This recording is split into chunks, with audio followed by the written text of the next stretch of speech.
Welcome to another edition of Geopolitics and Empire. Joining us is Barbara Demick, who was bureau chief for the Los Angeles Times in Beijing and Seoul, and previously reported for the Middle East and Balkans for the Philadelphia Inquirer. She's the author of a host of books, including on Bosnia, Tibet, North Korea, but we'll be discussing her brand new book. I've got an advance copy here on my Kindle. It's titled Daughters of the Bamboo Grove, From China to America, A True Story of Abduction, Adoption, and Separated Twins. I've very much enjoyed the book. I've read it. Welcome to the podcast, Barbara. Thanks so much. So you ruined my week, Barbara. Last week I spent 3 days in bed fighting off an infection, and then I read your book this week. I read it in 2 or 3 sittings, staying up until 3 a.m. on one occasion. It hits hard. It's brutal, but I think it's a must read. I almost cried, but before getting to your book, you've got a wide background: China, Korea, Middle East, Balkans. Could you briefly tell us about your journalistic work and what the experience has been like, which sounds fascinating? Thanks so much. And I'm always happy to make a man cry. It's one of those things. I think what my work has in common, I like to say, is like I go to the places that you can't see on Google Earth. I mean, I started before Google Earth was a phenomenon, but now there's so much information available, and you can find out anything, but there's still corners of the world that are not visible to all of us with our broadband, and especially in Asia, reporting on North Korea, reporting on Tibet, reporting on these very remote villages where most of the adopted girls were born. I felt like I was, trying to bring readers someplace they hadn't been.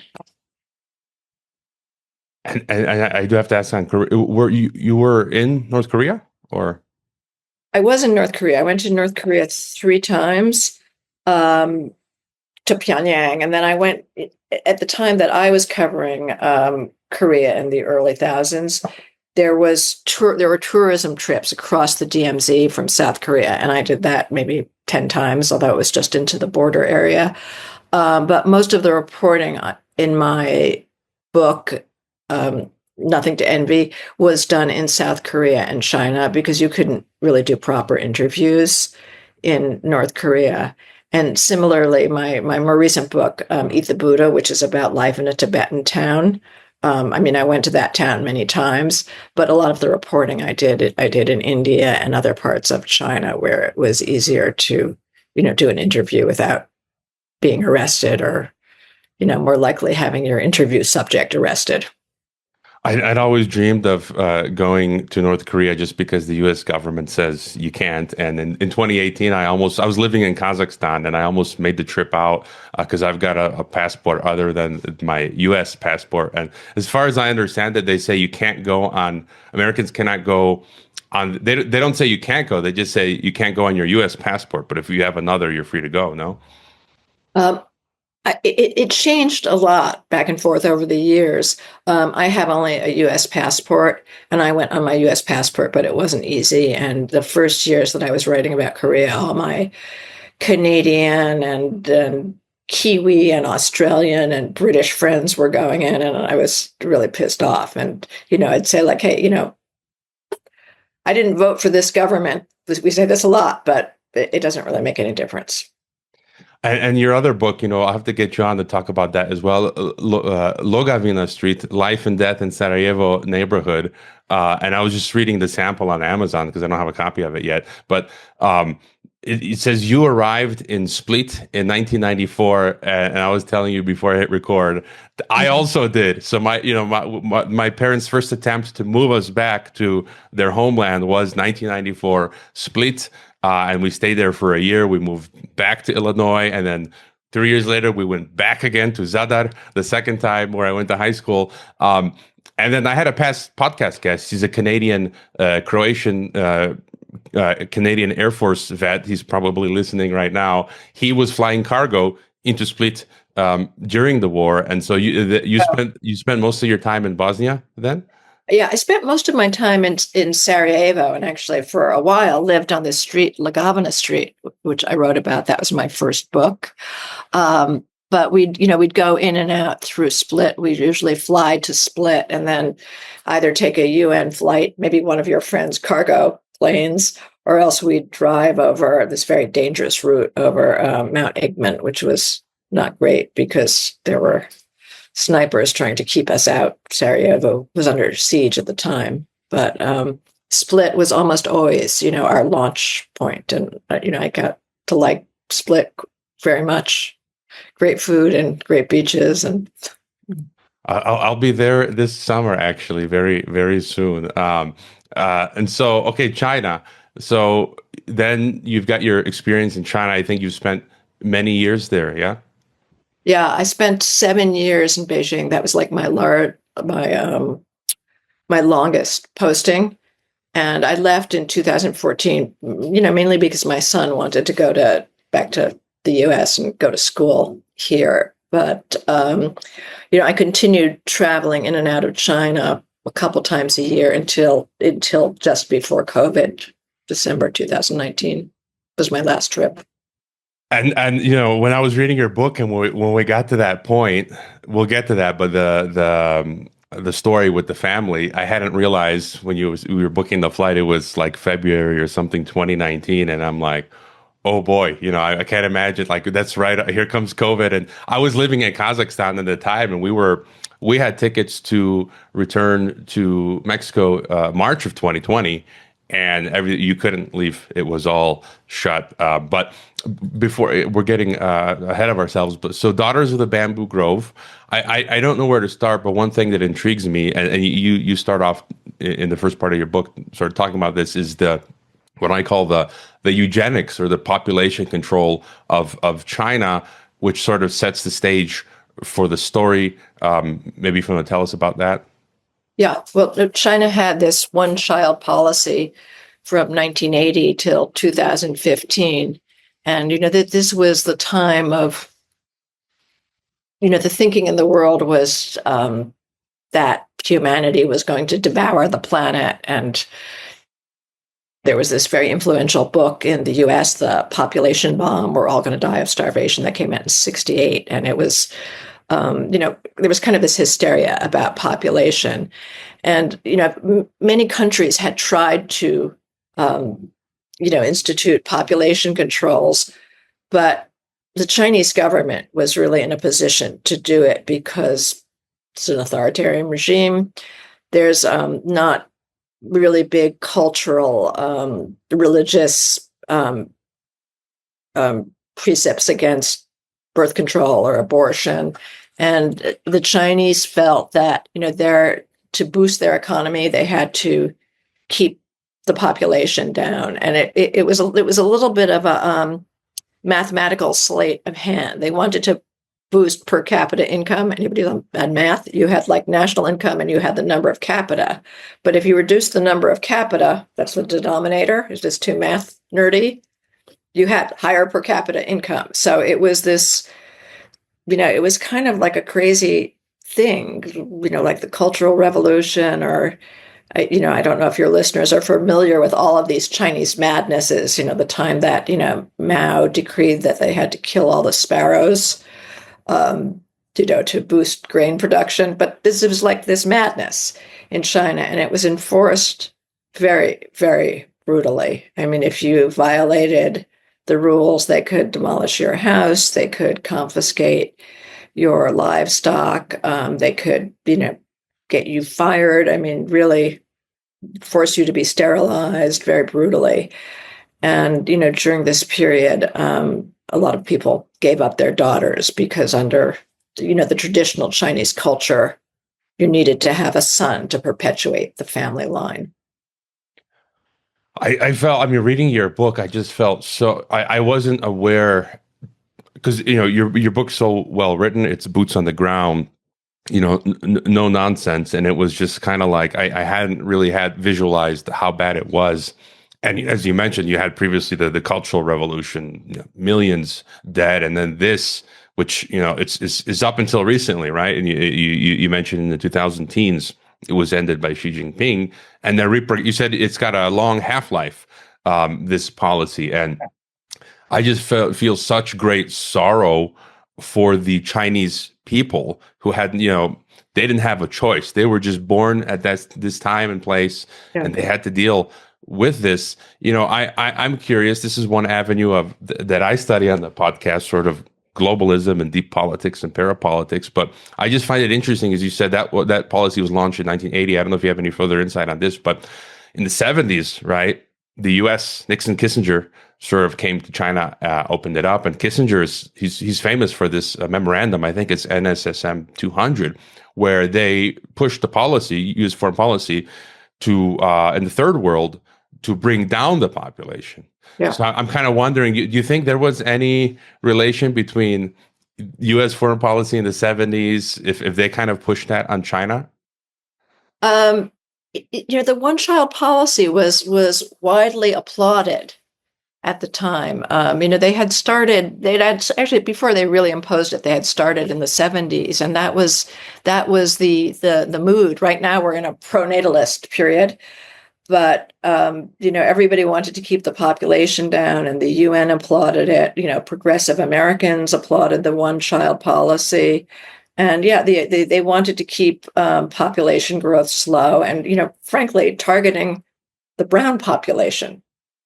It was like they were looking at India and Africa and China, but it was applauded. And one of the main people in my book, a guy named Brian Stye, who's an adoptive father who's done a lot of research. He really he was a radical environmentalist. He really supported the one-child policy. Then he found out how it was being implemented, and it was very brutal. I mean, it's hard for me to say exactly when, but mid 80s, I think the first stories came out about people being killed by family planning, this violence, people killing their daughters. I mean, some of these stories were exaggerated. Doctors, obstetricians being told to kill newborn babies. There's one guy who's quoted, and it's a harrowing quote in the book, who says, if you injected formaldehyde in the head of a baby as it was coming out, that was an abortion. It wasn't infanticide. And that was a piece from the Washington Post. And one of the, it was one of the turning points for people realizing how brutal the policy was. Yeah, and just on that last point, I think it was targeted toward the third world, and I've researched in the past. I mean, there have been stories, Catholic NGOs or agencies in Peru. I think that the WHO, the UN, came in and sterilized 100,000 Peruvian women without their knowledge, right, through vaccines, and that they had put something in there to cause them to be sterile, and that was a whole issue there, and but just a bit more on the punishments. I mean, reading your book, I think you're right. Family planning was intrusive in the extreme.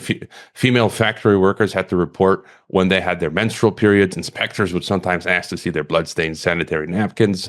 Then others, you talk about in the book, quote, after the first child, insert an IUD. After the second, sterilize. After the third, kill, kill, kill. End quote. Read a slogan seen by a Chinese writer in southern Guangxi province. And then, of course, you detail, forced abortions. Sometimes the mothers would die.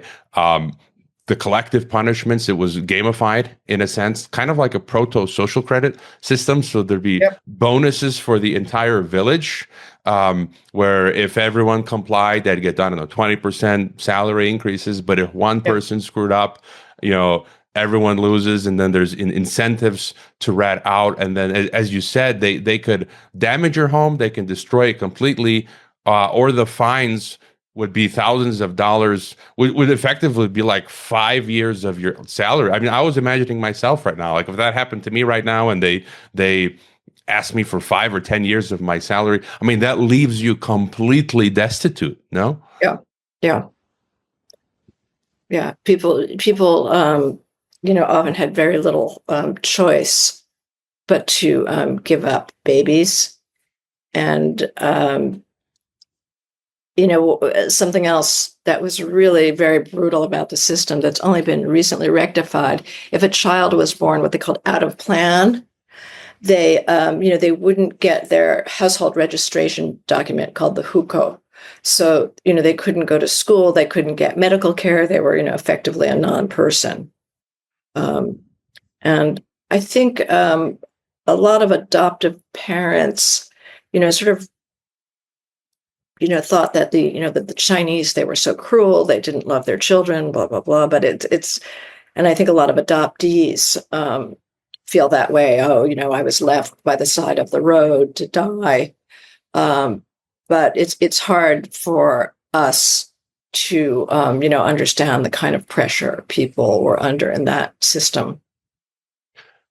Yeah, I mean, your book brought much more clarity to light in that regard. And I was going to ask you about the urban-rural divide, surviving this one-child policy.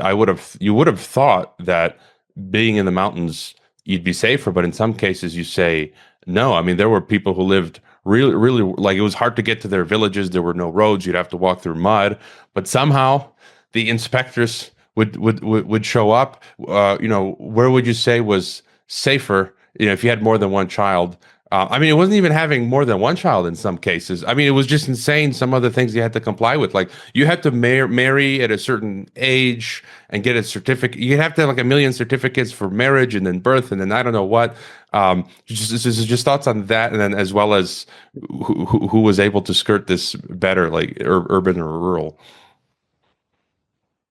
I think, in the cases of the real abuses, they took place in rural areas where people had no guangxi, the term we use for influence. They had no connections in these very remote villages that I wrote about, because the officials themselves, the local government officials, would be held accountable if there were excess births in their area. And the people who were most victimized, were poor. In many cases, they were illiterate. They had no connections. They didn't really know what their rights were. I mean, the law did not give family planning, that was the euphemistic name for the agency, family planning, the right to do all these things. But it was sort of, it was a little bit don't ask, don't tell, because the whole family planning apparatus, it was huge. There were more people involved with family planning than in the PLA. It was incredible. And it was also very lucrative because these fines were, supporting these, little villages and counties. They had no other way of making money. There had been tax changes in China that, kind of drained local government and left local government responsible for raising their own monies. And, I think of it, I don't know if, where your listeners are from, but like in upstate New York, if you drive through some, pissant town and you're like 3 miles above the speed limit, you get this very expensive speeding ticket. This has happened to everybody I know, including myself. And this is, this was their way of making money. Yeah, I mean that's one thing. People poo-poo, and rightly so, the corruption here in Mexico. But the last time I was asked to pay a bribe, I refused. My car had been illegal, but as I told this story before, it's a funny story. But before I left for Kazakhstan, and he wanted me to pay a bribe or he could impound my car, and I told him, "Take my car, I don't care." And he ended up buying it from me. But I'm from Illinois, and it's much more refined, the corruption in places like the U.S., where they have quotas and they target you, as you say, right, to fill their local police coffers. But then to ask you, because as you read your book, then you come to realize what was going on with this as time progressed, these children being taken by force, that it was actually illegal what the Chinese authorities were doing. They were effectively kidnapping children of Chinese parents. And then I guess it seems the principal goal was to make money, the local people. And then there was this system set up where they were shipped off internationally to be adopted. Yeah. Yeah, yeah. And see, things changed, and this is very important, especially for adoptees and adoptive parents to know. In the 80s, when this policy first took effect, there really were a lot of abandoned babies. But by the 90s, especially the late 90s, China was booming. The Communist Party was bringing people out of poverty. And, these rural Chinese were getting much, much wealthier, and they were getting, kind of gutsier too. And so, people just didn't want to give up their daughters. And it really varied from place to place, but in some places, not all, the enforcement of the policy, it was sort of wavering and diminishing. So people just weren't giving up their daughters. At the same time, there was this huge demand in the US and Europe and Australia for healthy babies. And these Chinese baby girls became like, the darlings of the adoption industry, because they were generally pretty healthy. Their mothers didn't smoke or drink, and they weren't starving, but they weren't obese. And these were the ideal adoptees. And I'll talk about Americans because I know more Americans. They felt like they were doing a great good deed by giving a home to a girl who'd been discarded.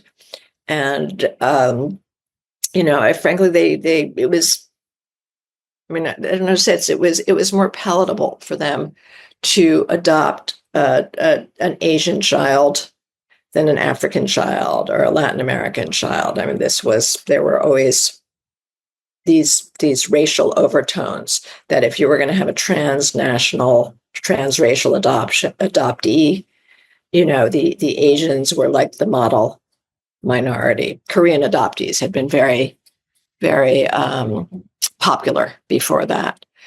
And, this was just a supply chain thing, that there were suddenly not enough abandoned babies to meet the demand from the West. And that's when family planning started, grabbing and confiscating kids. And it's funny as journalists, we're taught to be empathetic. And I talked to also people in family planning and at the orphanages, and they weren't monsters. Some were corrupt, but the thing was, these orphanages, which were part of larger social welfare institutes, really needed the money. Most of the money for adoption went through Beijing. And, I think it was pretty straightforward and not really corrupt. But adoptive parents were required to make donations to their orphanage of $3,000 cash, $100 bills, new bills. And this money, of course, some of it lined pockets and corruption, but it was also used to run the orphanages. And the orphanages, which had been, kind of a mess before, really needed the money. So it was a whole system. Yeah, I couldn't help but think, as you just talk right now, Milton Mayer, They Thought They Were Free. This book, I've got it on my shelf. But I also have Paul Ehrlich's book, Population Bomb. It's funny, when I first came to Mexico 15 years ago, I found it at a used bookstore here in Mexico for like a buck, 20, 30 pesos. I'm like, I'll take it. But They Thought They Were Free. Milton Mayer, who went back in the 1950s to interview average Germans and how they went along with totalitarianism at the time. And that kind of, I think it's human nature, and through every sort of this type of regime, it explains the behavior of these Chinese officials.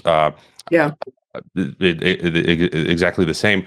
And I couldn't help but compare reading your book about this. How children were being kidnapped in China, effectively. The ones who weren't abandoned, but the ones, right, who were just being taken from families who wanted their children.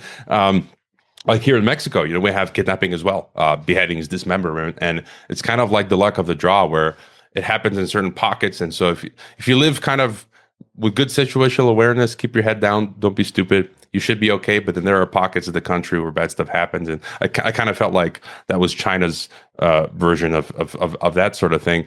And then one of the biggest parts of your book is where you mentioned was it Brian Stewie? I forget his name. Yeah, Ben Stein.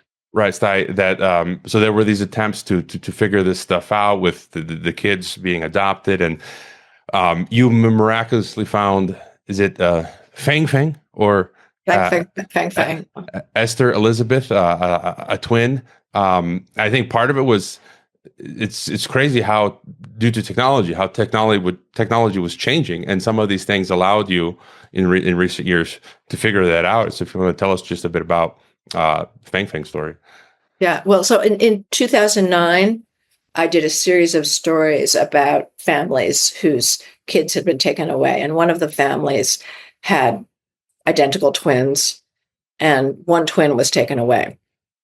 They already had more kids. It's like, a little bit complicated. They were in violation. But anyway, they had twin girls. They wanted to keep the twin girls, and one was taken. And I interviewed the mother and the twin who was still in China in 2009, and I took pictures of them, made a little video, and I wrote the story. And after I wrote the story, it was published.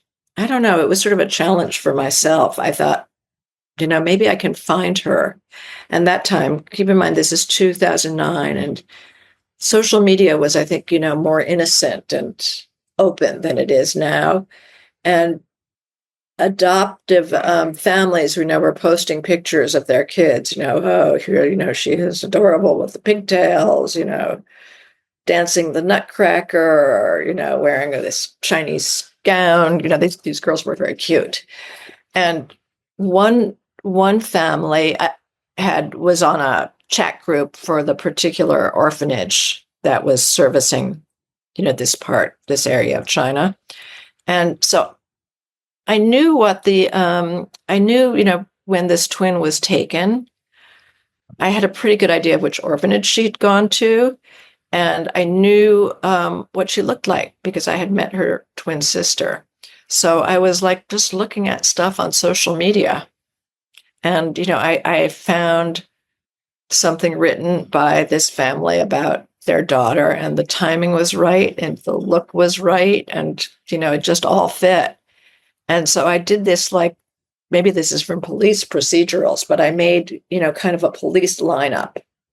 I took the picture, I plucked these pictures from the internet that the family had posted, and I plucked a bunch of random photos of Chinese girls around the same age, and I sent them to the family, and I said, do any of these look like your daughter? And they picked out the right photos immediately. And then, I don't know, you have to read the book. But then I was like, what was I thinking? Like, I didn't really think through the implications of what I would do if I found her, but I was pretty sure I found her. And it was, it was really an ethical issue. Did I owe it to the Chinese family to tell them more? Did I couldn't out a 9-year-old girl as, being this stolen twin. I mean, the child was our main concern. So I took the information I had and I sent it to the adoptive family through an intermediary. And I said, don't worry, I'm not writing anything here. Just so you know what I found out. And I told the Chinese family, I think your daughter is safe and well in the US. And I just, I can't really tell you more right now because she's young and, it's traumatic. And they were pretty understanding about it. A lot of Chinese were very critical of me because, a rumor had spread. A lot of reporters were chasing this story that I had found the stolen twin. But, I didn't write in anything. I didn't think I would. And then many years later, in 2017, the family contacted me and said, she's a teenager now and she's ready and she really would like to meet her twin sister and her family. Can you help? And the last part of the book is about that and reconnecting the twins. Yeah, I mean, we don't have time to go through all of that. And again, I highly recommend the book. I mean, I say this often with guests, but this is when I read it in 2 or 3 sittings and stay up to 3 a.m. It's like it's one of those those books. But I wanted to, and there was an aspect later of as well. There was a DNA test done, and then the reunion and all that. But one thing that I was thinking reading the book is I constantly put myself in Fang Fang's shoes. I have obviously I've nothing, I've not experienced anything like that, but I've lived between two worlds, and I've had to wrestle with multiple identities as an American, as a Croatian, and all that. But it's I thought, what would I do in Fang Fang's shoes? And I don't think it's clear until you live that experience. But on the one hand, I thought I would have immediately said, if I was Fang Fang, I was taken from China, but by force, sent off to America, raised in America, became an American speaking English. On the one hand, I would have thought, if I discovered this, I'm going back to China. That's me. That's my country. That's my family. I'm going to relearn Chinese, reintegrate. But then you think she's a teenager. She's grown up in the U.S. And then, the parents, Chinese families say they were kind of content that in some ways you're better off in the U.S. You have more opportunity and all that. Just sort of thoughts on this dilemma. Like, what do you do as the adopted kid now? Do you go back to China? Do you stay?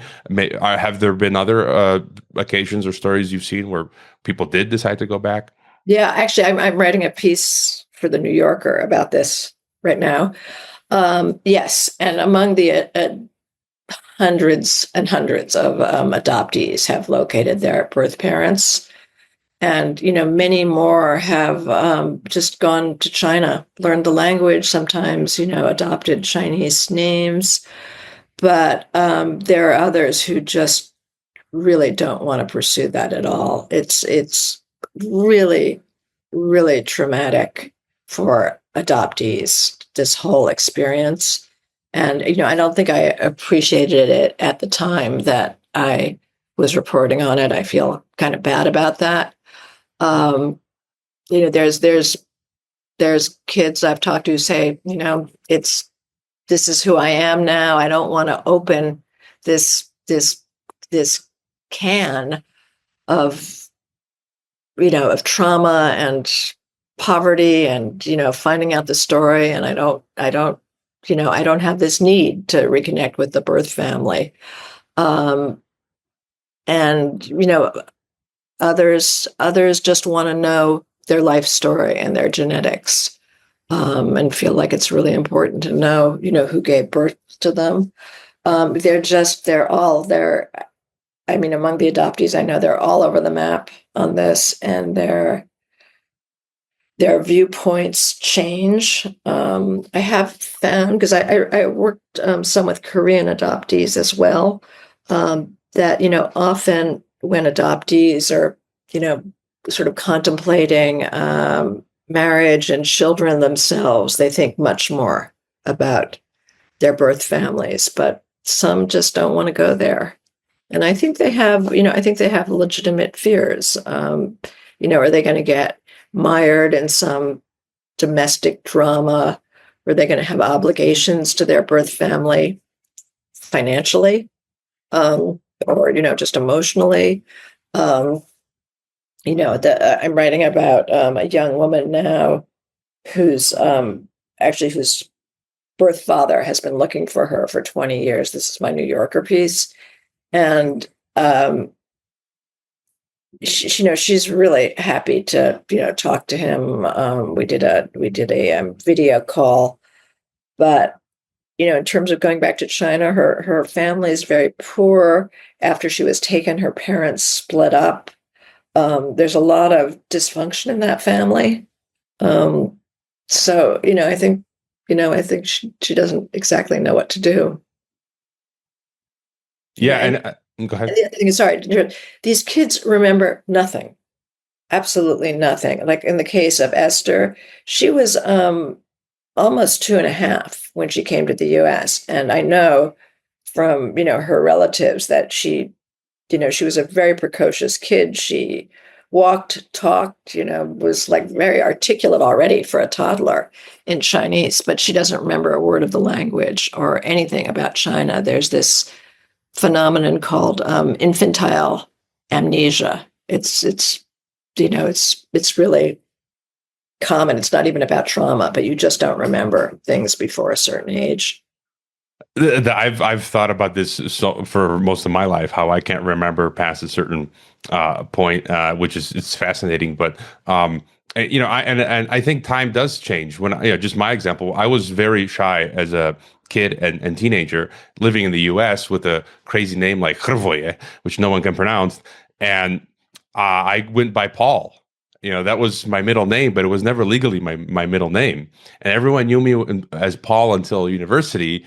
But then as I got older, I'm like, I reversed it. I said, and I got less introverted. I'm like, no, I'm not. No one called me. That's not even my name. Hrvoje. I'm going to force you to call me Hrvoje. And I just became closer to my heritage. One thought that did come to my mind, as you said, some of them didn't remember anything.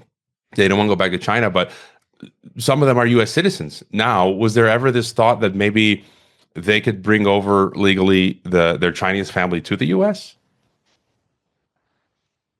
I don't know if anybody's done that, but I do know of a case. It was also in another book called Somewhere Sisters by Erica Hayasaki. It's about a Vietnamese family, an adoptee who brought over her sister from Vietnam.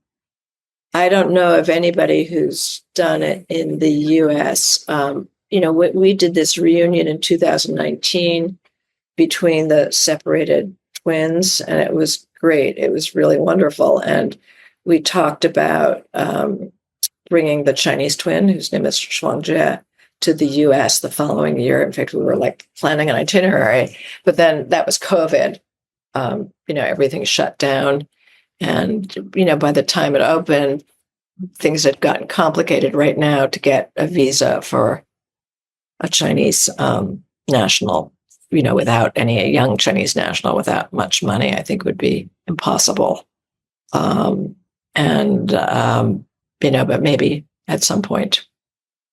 Oh, I mean, it's I don't know it's getting crazy. I'm reading stories now about the DHS sending the same DHS who's banned me from PayPal, sending self-deport orders to U.S. citizens. There's even U.S. citizens finding themselves now in jail, being considered as jailed as illegals. But they're one of my upcoming podcast guests is a lady. She's an American. She runs a business. She just told me today she was raided. I don't know. She was held or interrogated by ICE. And it's like, she's an American. It's like, what is going on? But that's another topic. One thing I did want to ask you about China in general and where we are today, something you write about, you say, quote, with our sense of exceptionalism, Americans often assume that adoption into an American home and possession of U.S. citizenship will confer incalculable advantages in life in terms of wealth, education, and opportunity. In another part of the book, you talk about, you compare the situation of Martha, the American woman who adopted Fang Feng, and the Chinese family. And if you think about it, because I've been thinking about this a lot as well, because I'm here in Mexico, where they own their property, they got farmland, they don't have debt in China. But then in the U.S., as they got older, they lost pensions, the health costs, I don't know, mortgages and stuff. And so I just find, the American dream isn't what it's cracked up to be. And then, just thoughts on that. Yeah, actually, this is just what I was going to say, is that we assume, these are the lucky girls. They're so lucky. But it's not, not always the case, because the Chinese have become so much wealthier than they were, just in the 20, 25 years since this girl was born in China. And the Chinese family, in this case, is doing pretty well. I mean, they have their land. They're cultivating a lot of farmland because some of their neighbors have left the village. The mother and father sort of alternate working outside. Rural Chinese usually take, migrant jobs in the cities to earn cash. They now have 4 kids in China. As I said, there were more kids before the twins, but they finally had a son. They have 3 daughters in China, all of whom are working and sending money back, and they have grandkids, and they're doing pretty well. They have a decent life. And the twin who remained in China, she didn't go to college, but she got a decent education. When I met her as an adult, she was working as a trainee in a kindergarten, and she was living in Changsha, which is the capital of Hunan province. And you may not have heard of it, you probably haven't, but it's a really great city, wonderful food and, nature and restaurants and fashion, just, really good subway system, really lively place. So, when I went in 2009, I kind of thought that the Chinese twin was doing better. That has changed since, and there's China and the US, that the relationship is so complicated, and China has had a hard time recovering from COVID, and the economy is not doing well. And, I don't know if it's China or it's the personalities. The American twin, Esther, is she's really a go-getter. And she's been working as a wedding photographer. She's very successful, very smart, well, hasn't had much education, formal education, but, reads a lot. And I think enjoys the best of the, freedoms of being an American. So I don't know. Things go back and forth. These young women are young. And, I would, look at them when they're 30 or 40 to see, who is where and how their life develops. But I did find these 2 families, an interesting window into U.S.-China relations. And the twins, who are genetically identical, but one is Chinese and one is American. And they're, one is very American and one is very Chinese. Yeah, and I think there's a lesson there as well that it's, everyone thinks America is like heaven on earth. And I think the lesson is that you can have a good life in either country. Again, it depends on the individual. There's so many subjective variables here, but I think I feel I'm living the American dream in Mexico. So, yeah. One thing I don't like about the American system is so expensive. It's so much debt. It's just so much in your face advertisement. You got to have, and here I can live debt free, low cost. So I'm making less, but in some ways, maybe I'm making more than some Americans who on paper make more than me, but the cost that they have is insane. So, I did want to ask you, one of my final questions is the social credit system. You kind of allude to it towards the end of the book. You write, and this is closer to COVID times, you say, the very same social media platforms that expose the abuses of family planning, which we thought were transforming China for the better, have been harnessed as tools to propagate state power. I had been naively awed during our trip in 2019 by China's tech-savvy use of QR codes without fully appreciating how insidious they are as a method of surveillance. Many vendors in China no longer accept cash. It's difficult to rent a bicycle, buy a transit pass, order a car service, or have food delivered without apps like WeChat Pay. Recurring crackdowns have swept up many professionals. Back in 2020, when COVID kicked off, I brought on the podcast the renowned Jewish American historian Edwin Black. I'm not sure if you're familiar with him. He wrote IBM and the Nazis, the book, and a book on eugenics. And he says we're heading into an algorithm ghetto, and I believe he's comparing that to the Jewish ghettos in Germany, where Jews were put into physical ghettos. And he's saying that we're coming into this algorithm ghetto where you're going to have a cashless system, QR, a digital everything.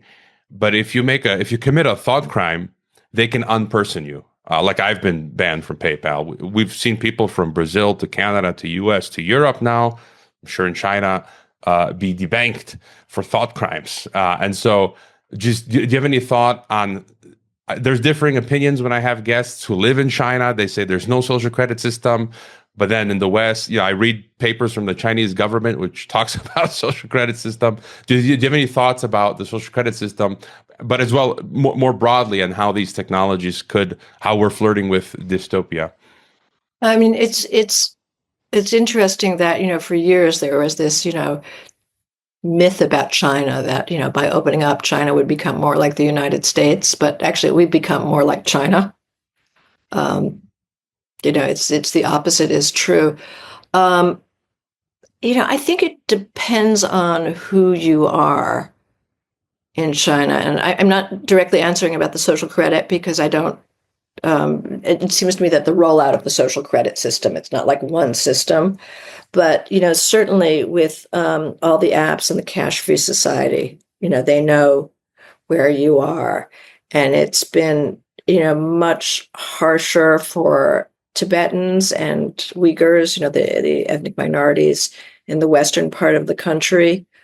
But I have a fair number of Chinese friends, and I get really differing views about things. Like I have one friend who's an academic, and he doesn't want to go back to China because he doesn't feel there's academic freedom and so on and so forth. But he says his mother, is like really happy. The infrastructure is good. She has security.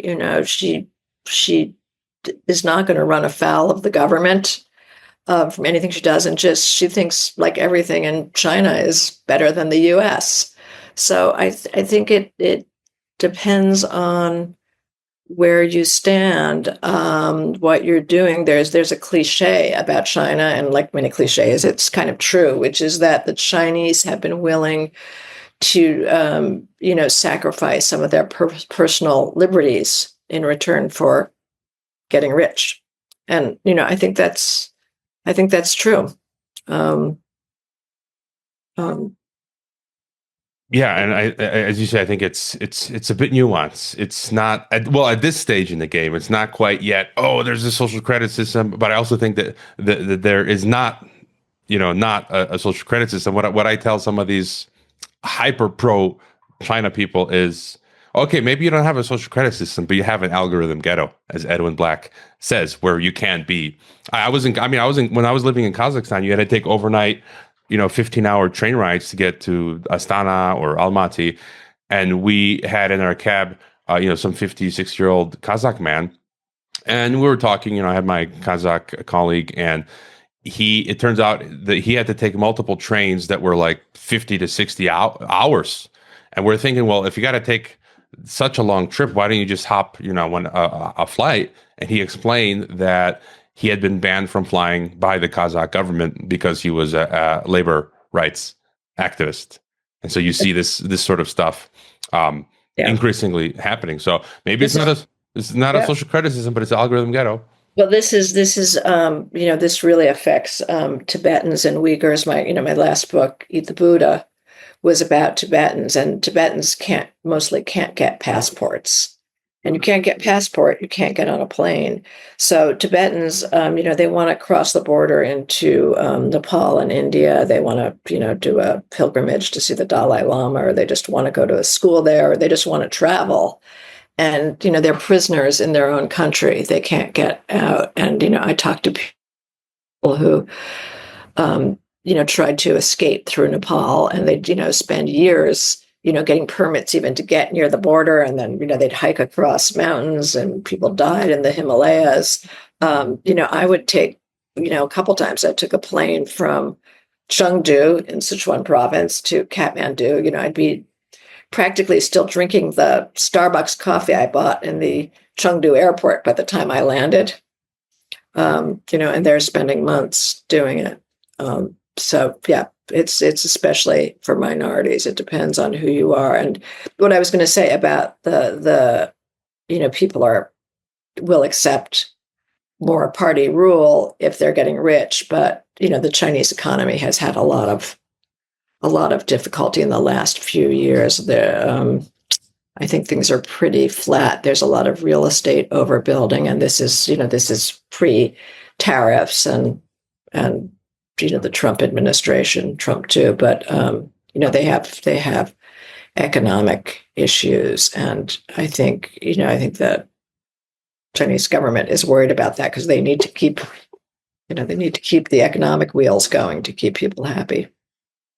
Yeah, and we've got Real ID coming into the U.S. So you can't fly, without a passport. You can't use your driver's license anymore until you get the more advanced, digitally controlled surveillance Real ID. And years ago, I had on the podcast Mark Leonard, who's the director, founder of European Council on Foreign Relations. He wrote a book on China, and what you just said, he said the same thing years ago. He said that it's almost a convergence. He called it like a mimetic something that, in fact, that America was taking on more aspects of China than the other way around. And I forgot my other point, but anyways, any final thought for us, as well as, where are the best places that people can find you, get your books and all that? I have a website that I don't really update as much as I should, but it's barbarademick.com. And, I'm trying to be more active on social media. I'm a bit lazy about that, but, and you could find the books, Google me. I mean, the books are translated now into more than 25 languages.